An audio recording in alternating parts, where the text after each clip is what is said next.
Dapat, chinyek mo yung korporasyon, kung bang may Pilipino, kung sino yung Chinese na yan, dapat with the picture dun sa in-apply na corporate papers niya. I am hoping po na hindi na po ulit mangyari yung lack of communication. Pagkor, na-damage na yung probinsya namin, pinakamalaking human trafficking, scam ang Pampanga. Susunod, hindi na mangyayari. Hey, Mayor Jing, aside from the POG operator, aside from the gaming offshore, nakikita mo na, problema na ng bayan mo, dapat, wag mo sabihin yung law. Mayor Jing, We're hindi mo doing ba something which nabasa is itong lawful. yung local government code na to? Na yung may full authority ka? Jing, Hindi mo ba nabasa Jing, itong... yung sinasabi ko kanina, consult with your lawyers. Nag-issue na po ng direktiba ang ating gobernador sa ating provincial director to be vigilant and to undertake the necessary inspection, the necessary action to ensure that all illegal activities, particularly those pertaining to illegal pogo, ay mapagbawal at mahuli kung sino man ang may pakanan yan. At the same time, nag-order na rin po ang ating kagalang-galang na Governor Dennis Pineda sa kanyang executive order na pinadala sa lahat po ng mga alkalde dito sa lalawigan ng Pampanga na magsagawa ng mga aksyon para po mag-inspeksyon, mag-conduct ng mga inspection sa lahat ng mga pinaghihinalaang mga lugar kung saan maaaring pagdausan ng mga ganitong mga aktibidades. At the same time, meron na rin pong direktiba ang ating governor at ang ating vice governor para po magsagawa ang ating mga barangay officials ng mga kaukulang mga aksyon kagaya ng pagpunta nila. Kung maaari, pwedeng magbahay-bahay, ika nga, house-to-house inspection to ensure that any acts or omissions pertaining to the operations of these illegal pogo operations or any scamming activities or operations ay hindi po pwedeng gawin dito sa lalawigan ng Pampanga. At tanong ko lang po ng LGU ng PORAC, kasi you granted business permit 5 times, 2019, 2020, 2021, 22, 23, Doon sa 2019 BPO, tinatanong ko nga kaya napaka-importante yung inspection ninyo sinasabi ko nga, nag-inspection ba kayo o hindi? Ang unang sagot, hindi na. Tapos mayroong mga inspection, but it was established there was really no inspection. Site specific kasi, yung permit. And the site mentions Royal Thai Court. Di ba may particular building doon na Royal Thai Court? Di ba? Yes, Your Honor. So meaning, kapag Royal Thai Court yun, at the time you issued the business permit for BPO, did you know that the business permit was for the entire area or dun sa Royal Thai Court lang? Hindi na nila tinignan. Alam po namin, the entire area po yung So, the entire covered ng area. permit. So hindi nang ba hiningi sa PAGCOR yung certificate of gaming license ba yan, tinatawag? No, offshore gaming license, OGL yan offshore gaming license. Did you inquire or did you not ask PAGCOR about the Area covered. certificate or offshore gaming license to be sure as to the area covered by the offshore gaming license? Actually, yung license po, we only check on the website. Pero with regards to but, the area wala. Covered. Never pong nagkaroon ng communication with the PAGCOR. Did you write PAGCOR? Or did you make a formal request with PAGCOR? Kasi the last time you insisted that you have no right whatsoever to regulate or go inside the compound, but you for several times, 5 times, kumukuha ng business license sa inyo. Ibig sabihin na nagsusurrender sila sa inyo, Anyway, alam naman natin difference ng business permit tsaka yung gaming license Ang ano ko lang, no, so that this will not happen in other jurisdiction, no, pag meron nag-apply ng permit sa'yo, huwag nyo titignan sa website lang. Dali naman kasing gumawa ng website ng fake website eh. Di ba? But I don't know, I would no longer ask, bakit hindi ka humingi ng certified true copy ng offshore gaming license to be sure that they really have an offshore gaming license that excuses them from securing additional permits from your locality. No? Yun ang gusto ko lang ipalam sa iyo para alam lang ng ibang mga LGU Attorney na yun. John, hindi ko alam wala silang coordination sa PAGCOR bago nila inisyu yung no objection. Kasi, Mayor Kapil, hindi ka naman pwedeng mag-depend sa website kasi foreigner yung aplikante mo yung investor mo sa Obo Chinese yan, at saka foreigner yan, hindi ka pwedeng mag-depend sa website. At saka kailangan, go direct to the office of PAGCOR, ano ba to? Pwede ba nyo kaming i-briefing? Ano ba itong POGO operation offshore? Dapat, Jing, pumunta ka sa kanila, binerify mo. Hindi yung akala ko sakop lahat. Yung pala, isang building lang pala yung may permit. Kumbaga, meron din kayong lapses at saka yung vice mayor and then Sangguniang Bayan. Kasi, the same day, inisyu nyo yung permit. Itong mga nag-a-apply sa inyo, masyadong controversial. Offshore gaming, and then foreigner, tapos kailangan background check nyo muna itong korporasyon na nag-apply sa inyo. At ang binigyan nyo ng business permits, 10,000 pesos a year. Tapos ang kanyang empleyado, 27 lang. At Pito. Pito lang ang lang. Dapat yon na-overlook nyo yon, Mayor. Dapat, kaya nangyari yan, kasi ang nangyayari, parang hindi nyo alam kung ano talaga ang policy ng PAGCOR. Ang naging lapses mo, Mayor, yung dapat masyadong malaki to. Alam mo naman, Pogo, Habian, offshore gaming, hindi mo dapat ginawa the same day. Dapat chinyek mo yung korporasyon, kung bang may Pilipino, kung sino yung Chinese na yan, dapat with the picture dun sa in-apply na corporate papers niya.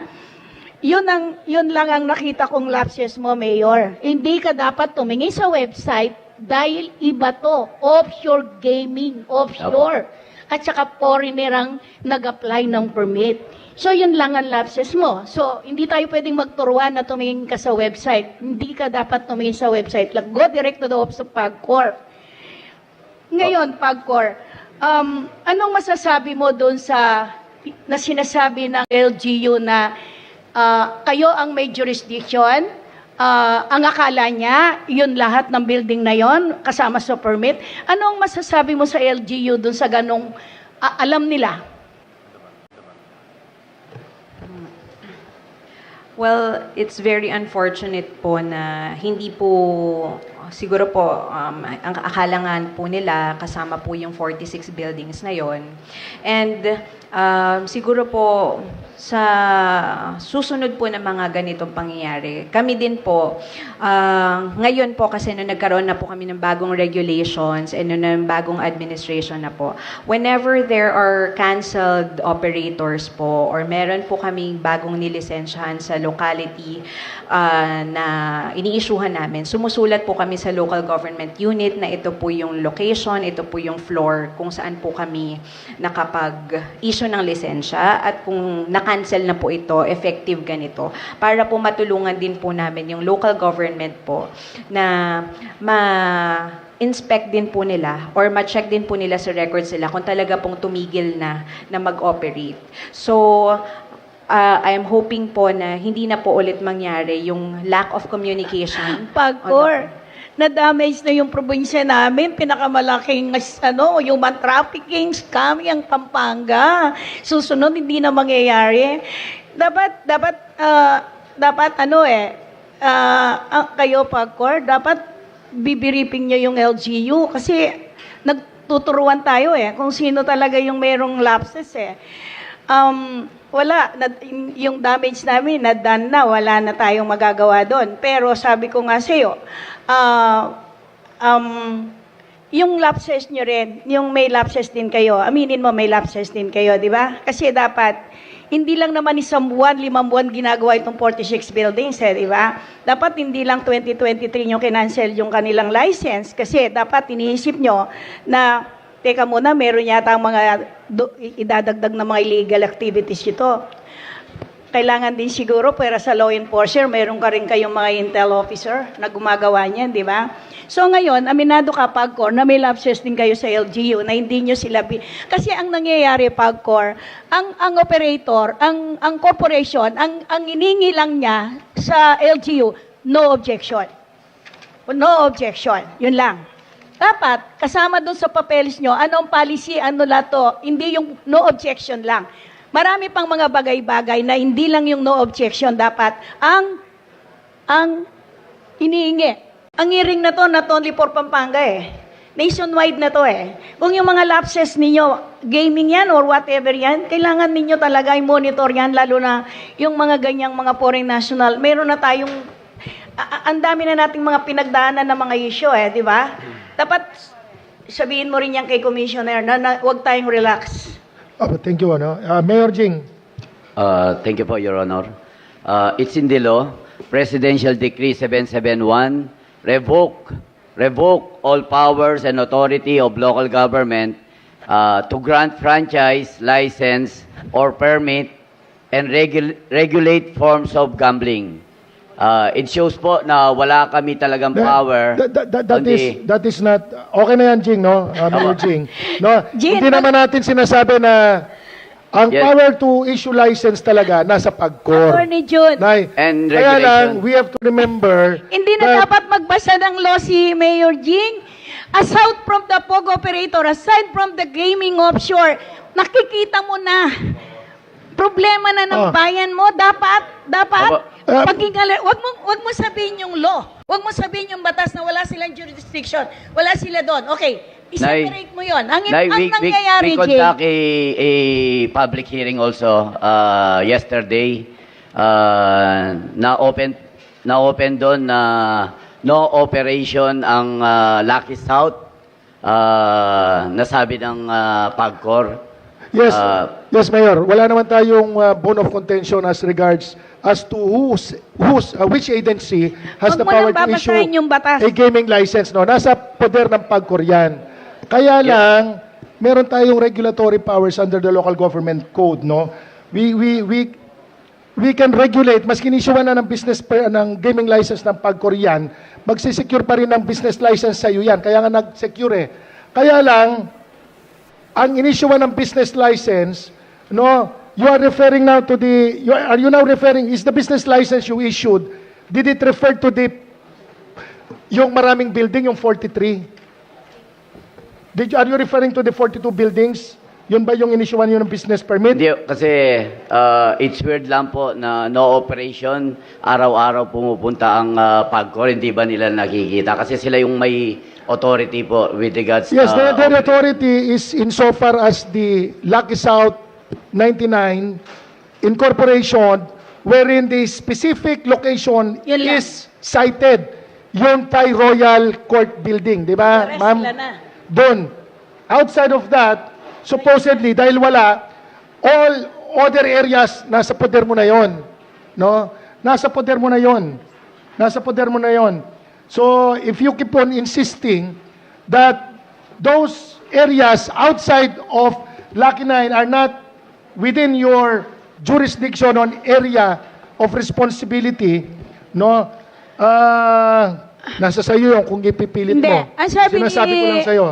Attorney John, ang sabi ni Chairman Altenco, the POGO itself, operation, kung isang building lang yun, nandun yung mga tao nila, yung CCTV. But the rest of the other extension or other buildings, other place, hindi na sila yon. Ang LGU na yun ang dapat mag-monitor, which is tama nga naman, di ba? Ito lang Kaya lang, ang nangyari, baka walang coordinator sa inyo, PAGCOR, na itong isang building lang yung allow dun sa operation ng POGO Hub, di ba?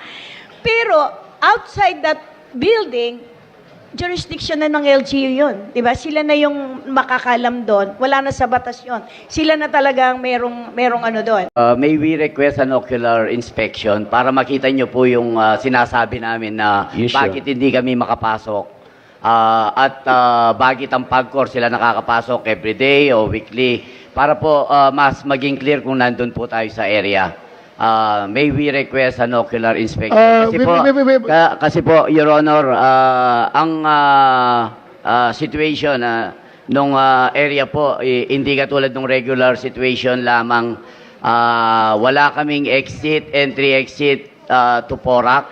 Ang entry-exit niya sa Angeles, kaya malaking bagay po ito. Kasi sinasabi po nung sa interview ni Chairman Altenco na 1,000 Chinese ang in and out sa bayan namin pero hindi namin alam. Ang totoo po, hindi na Yes, namin wait, alam sandali dahil lang. Tanong ko lang sa hindi PNP. po sila Jane, sandali nag-in lang. and out sa Porac. Wait lang. PD, kasi nagre-request ng ocular inspection. Nasa ano pa ba ng ano yan? May ano ba yan? Off limits ba yan? Kasi may undergoing ano yan eh. Yes, sir. It is a crime scene eh. Yes, sir. Actually, It is a sir, crime scene. authorized lang po ngayon, sir, is nasa perimeter doon si SAP, sir. So, yung ating mga local police, sir, andun lang po, sir, sa gate. We are not authorized to... Diyan merong, it's a crime scene kasi. Hindi na talaga pwede silang pumasok kasi may nangyari na eh. Yes, Baka sir. may mawala dyan, hindi na pwede yung authority ni Mayor Yes, Jing. po, ma'am. Dapat Yes, po. before pa. It's Before At saka po, it's a nung crime raid. scene. We cannot readily enter Opo. the area because Your Honor, talagang hindi ka po makakapasok doon. Sabi- Hindi ka talaga makakapasok. Sana Ganito po na lang. maintindihan niyo po kami. ito lang ang sasabihin ko Hindi, sa'yo. Jing. Naging mayor ako, pag ako naging mayor Pero- yan, makakapasok ako dyan. Jing, wala naman Ganun pala lang kasimple yan. wala naman pala sa policy ng PAGCOR yung gano'n. Ang nangyari, may lapses sila kasi dapat tinanong muna yung PAGCOR kung talaga bang hindi allow ang LGU, di ba? At ang problema nito kay Mayor Jing, never kang magsasalita na hindi ka makapasok. Bawal yun. Lahat, ikaw ang boss, ikaw ang pinakamataas dyan sa bayan mo. Huwag mong sasabihin hindi ka pwedeng pumasok.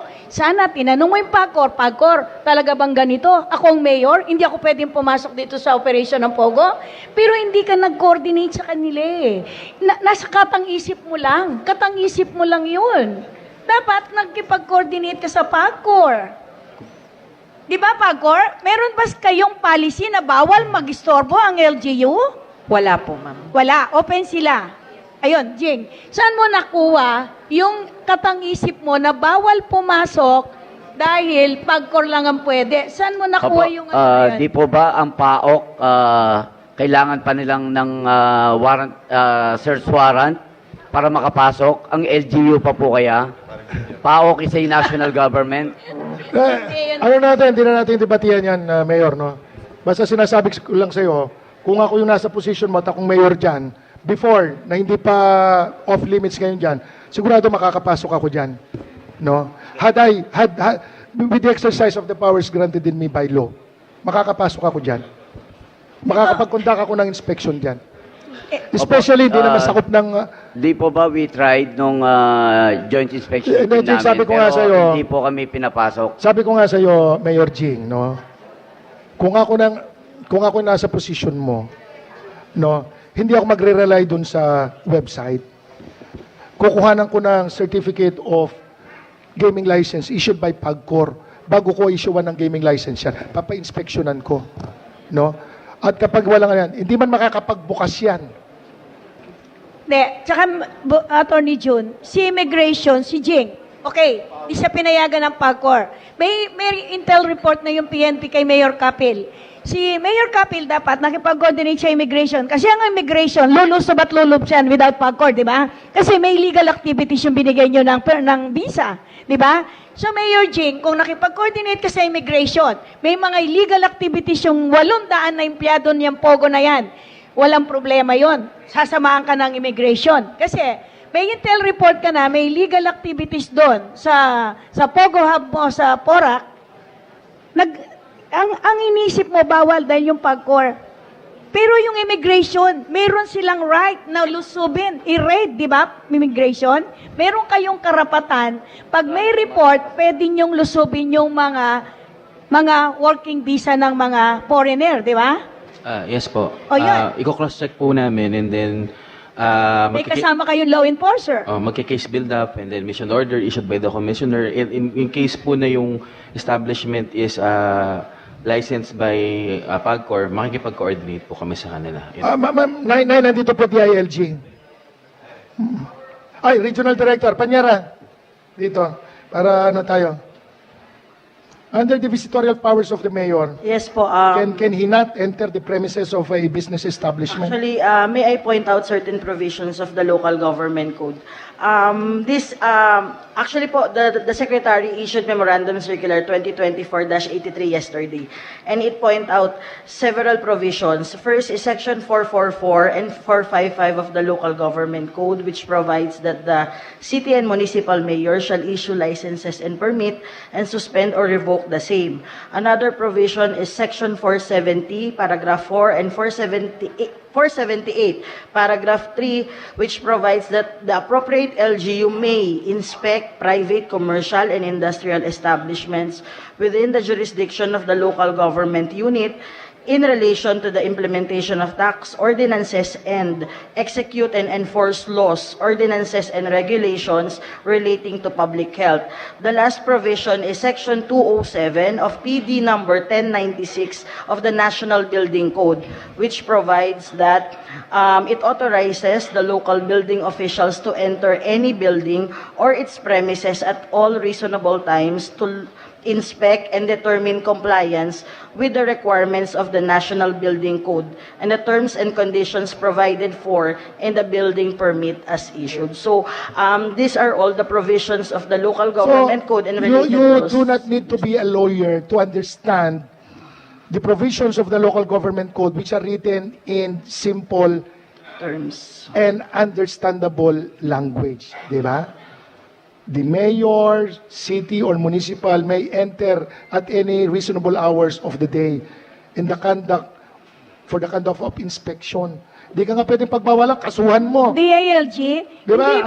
hindi ba nabasa ng LGU yan, June, yung local government code na Hindi ko yan? po alam na eh. Di ba, kapag Kabisado pinagbawalan din, ka, ano? pwede mong kasuhan, coercion yan eh, grave coercion yan eh. Di ba? Yes, Mr. Chair. If somebody prevents you from the fulfillment Mayor Jing, or hindi mo doing ba something which is nabasa itong lawful, nung local government code na to? Na yung may full authority ka? Jing, Hindi mo ba nabasa Jing, itong... yung sinasabi ko kanina, consult with your lawyers, no?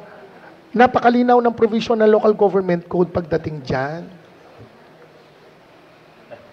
Eh, yan ang sinasabi ko. Siguro advantage ko lang kasi lawyer ako. But that does not excuse us from not performing our duties. DILG,